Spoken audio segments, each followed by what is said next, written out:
வணக்கங்க. இப்போ நம்ம எங்கே இருக்கோம் அப்படின்னா, நம்ம பாலமேட்டு பக்கத்தில் இருக்க மரவவட்டியில் இருக்க பெருமாள் கோவிலில் இருக்கோம். இந்த பெருமாள் கோவிலுக்கும் அழகர் கோவிலுக்கும் ஒரு நெருங்கிய சம்பந்தம் இருக்குது. ஆமாம், அது என்ன சம்பந்தம் அப்படின்னா, பாண்டியர்களை தேடி நம்ம பயணம் மேற்கொண்டப்ப நமக்கு கிடைச்ச தகவல் என்ன அப்படின்னா, அழகர் அழகர் மலையிலேருந்து தேனூரில் இறங்கும்போது, அந்த காலத்தில் இறங்கும்போது இந்த வழியாக இறங்கி அப்படியே இந்த கோவிலில் தங்கிட்டு அப்படியே பாலமேடு, புதுப்பட்டி, அப்படியே வாடிப்பட்டி வழியாக போய் தேனூரில் இறங்கியிருக்கதா வரலாறு இருக்குது.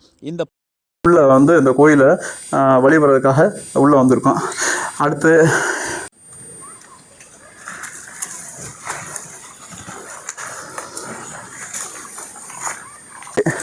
ஆமாம், இதில் என்ன இருக்குது பாருங்க, யானை, ஒரு யானை, ரெண்டு யானைகள் ரெண்டு இருக்குது. அதுக்கு நடுவில் அந்த தெய்வம் பத்தமாக இருக்குது. சங்கு சக்கரம் இந்த இடத்துல இருக்குது, இடிஞ்சு கிடக்குது. அப்படியே உள்ளே போ தம்பி, எப்படி இருந்துருப்பாரு அப்படிங்கிற திருப்பதி தம்பி.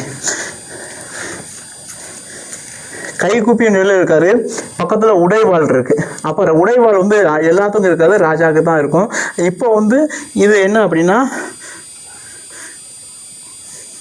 இவர் மன்னர் இருக்கலாம். உள்ளே போவோம். இன்னைக்கு நல்ல வழியை கொடுக்கட்டும் இறைவன். உள்ள ஒவ்வா ஏகப்பட்ட ஒவ்வா இருக்குது. மேலே காட்டுங்க. ஏடி இதில் என்ன விளக்கு இருக்குது. மேலடி மேலே அந்த பவா காட்டியா தெரியுதாப்பா? இங்கே இந்த மூணு அடி பவா தெரியுதா? பூராமே ஒவ்வா தான்.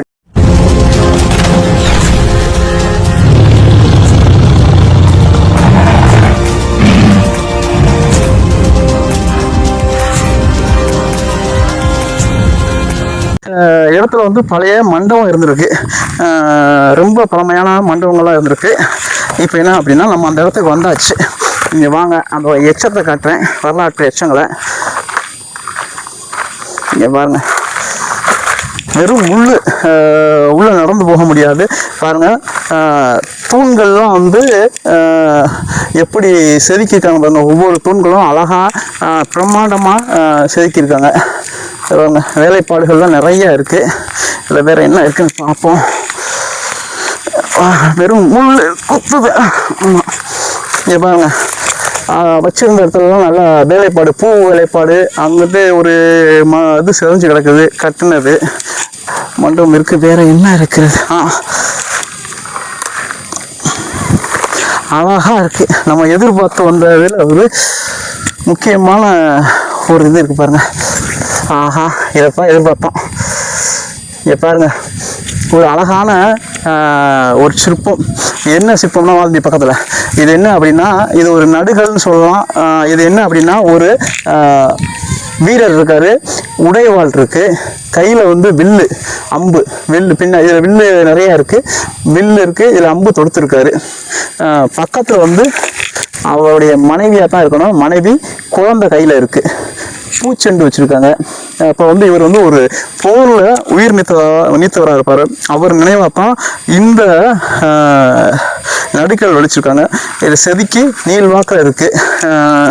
இப்படி பாரம்பரிய பழமையான இது தொன்மையானது இங்கே இருக்குது பார்த்தீங்களா? வாங்க உள்ளே போவோம். வேறு இன்னும் என்ன இருக்குது, ஏது இருக்குதுன்னு பார்ப்போம். இங்கே பாருங்க, அங்கே ஒரு யாழி சிற்பமும் இருக்குது. யாழி சிற்பம்லாம் இருக்குது. பழைய மண்டபங்கள்லாம் இடிஞ்சு செதஞ்சு கிடக்குது. நம்ம உள்ளே போவோம். தேடி வந்த பாண்டியர்களுடைய, அதுவும் அந்த மிக பழமையான பெருமாள் கோவிலை கண்ணில் பார்த்துட்டோம். ரொம்ப அதிசயமாக இருந்துச்சு. இப்படி ஒரு காட்டுக்குள்ளே, அதுவும் நடு மலை, அதாவது சுற்றி மலை நடுவில் இப்படி ஒரு கோவில் இருந்திருக்கு. அப்போ இப்போயே இப்படி பயங்கரமாக இருந்திருக்குன்னா, அந்த காலத்தில் எவ்வளோ வனமாக இருந்திருக்கும். ஆமாங்க, இப்படி பழமையான இந்த கோவிலை நம்ம பராமரிக்காமல் மக்கள் விட்டுட்டாங்களேன்னு நினைக்கும்போது மனசு என்னமோ ரொம்ப துடிக்குது. என்னுடைய பதிவு எதுக்காக அப்படின்னா, ஒரே காரணம்தான். எல்லோரும் இந்த வீடியோவை ஃபுல்லாக பாருங்கள். அப்படியே நீங்கள் லைக்கு கூட பண்ண வேணாம், வீடியோவை ஷேர் பண்ணுங்கள்.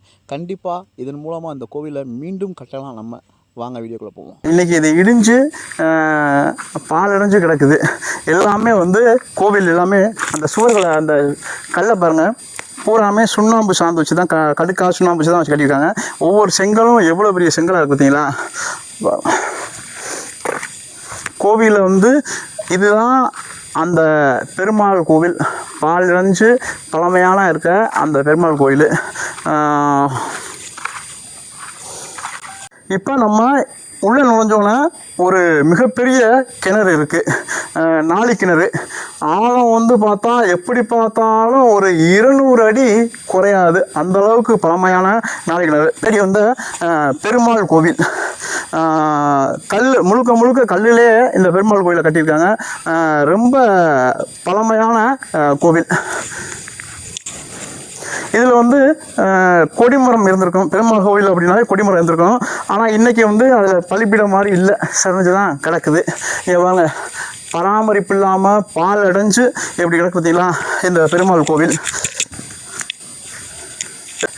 அங்கே வாங்க, சக்கரமும் சங்கும் பெருமாள் கோவில்ன்றது நம்ம குணத்துக்கான காரணம் தான். ஆமாம், இங்கிட்டு சக்கரம் இருக்குது, இங்கிட்டு சங்கு இருக்குது. சரிதான், வாங்க கோவிலுக்குள்ளே போவோம். இப்படி பழமையான இந்த கோவில் பாருங்கள் எப்படி கீழே இறங்கிருச்சு பார்த்தீங்களா, பூமியிலேருந்து அரடிக்க இறங்கிருச்சு. இதில் என்ன தேடி பார்த்தா ஆமை பாருங்க, ஆமையோட சிற்பம் இருக்குது. அதுக்கப்புறம் வந்து அழகான பூ வேலைப்பாடு, மயில், அம்மனும் சைடு இதுவும் இருக்குது. எந்த ஒரு இதுவும் இல்லை. தம்பி செல்லில் லைட் வச்சுக்கையா இல்லையா, முன்னாடி வாயா, பார்த்து பார்த்து தம்பி. ஓ, அப்பா ஒன்றும் செய்யாதுல்ல, அப்படியே உள்ளே வாங்க தம்பி, பார்த்து வாங்க பார்த்து வாங்க. இங்கே இதில் அடி தம்பி, தம்பி வெளியே வாங்க. ரொம்ப நிறையா இருக்குது. இது வந்து என்னென்னா விளக்கு போடுறதுக்கான மாடங்கள் இருக்குது. அந்த காலத்தில் வந்து இதில் விளக்கு போட்டிருக்காங்க. இதுவும் விளக்கு போடுற மாடம். இப்போ விளக்கு இருக்குது, ஆனால் யாரும் போடலை. வேறு அந்த சைடு என்ன இருக்குன்னு பாருங்க, இந்த சைடு எதுவும் இல்லை, பெருமாள் கோயில் இல்லை. கீழே வந்து இது வந்து கற்பகிரகம். இன்றைக்கி உள்ளே போவோம். இன்றைக்கி நல்ல வழியை கொடுக்கட்டும் இறைவன். ஏடி இதில் என்ன விளக்கு, விளக்கு இருக்குது. மேலடி மேலே வந்து அந்த பவா காட்டியா தெரியுதாப்பா, இங்கே இந்த மூலடி பாபா தெரியுதா, பூராமே பாபா தான் இப்போ இருக்குது. இதில் கீழடியா, இதில் என்ன இப்போ இருக்குது அப்படின்னா நாகர் சிலை இருக்குது. நாகருடைய சிலை தான் இருக்குது. 1 2 3 4 5 தலை நாகரும் இருக்குது. ஆனால் இதில் என்ன அப்படின்னா பெருமாள் கோயிலில் விபூதி இருக்குது, அதுதான் ஒரு பிரசாதமானு வச்சுக்கலாம். கீழே வந்து கல் இருக்குது, பட்டியல் கல்.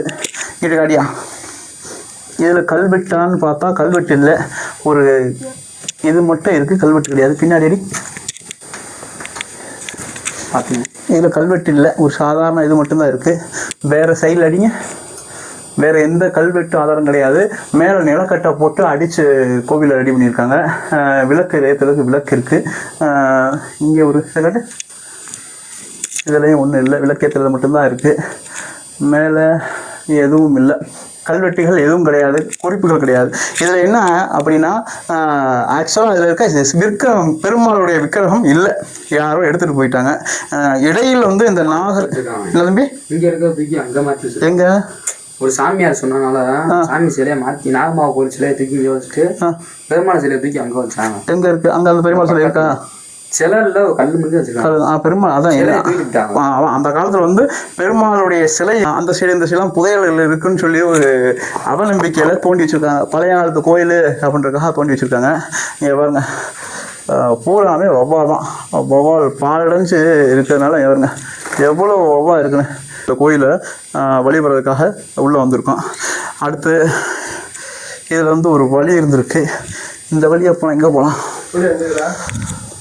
அங்கே பாருங்கள், அற்புதமான இன்னொரு கோவில் இருக்குது, அந்த சிற்பங்களும் இருக்குது.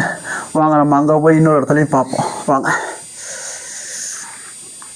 முதலாவது இருக்க இந்த பெருமாள் கோவிலை தாண்டிட்டு இப்போ 2வதாக இந்த இடிஞ்ச பெருமாள் கோவிலுக்கு வந்திருக்கோம். இது என்ன அப்படின்னா நம்ம பாண்டிய மன்னர்களுடைய மீன், ஆமாம் அந்த கொற்கை மீன் சொல்லுவாங்க, அந்த மீன் சின்னம் வந்து இங்கே தான் இருக்குது. ஆமாம், இந்த வீடியோவை முழுசாக இனி வரும் அடுத்த வீடியோஸில் நான் போகிறேன். ஏன்னா இந்த கோவிலோட வரலாறு முழுசாக தெரியணும், அதனால் எனக்கு நான் முழுசாக வீடியோவை போடணும். அதே மாதிரி வீடியோவை பகிருங்க. கண்டிப்பாக அந்த கோவிலை மீட்டெடுத்து பழையபடியும் கட்டணும். அதுக்கு அரசுக்கு நம்ம எல்லாம் சேர்ந்தால் கண்டிப்பாக அழுத்தம் தர முடியும்.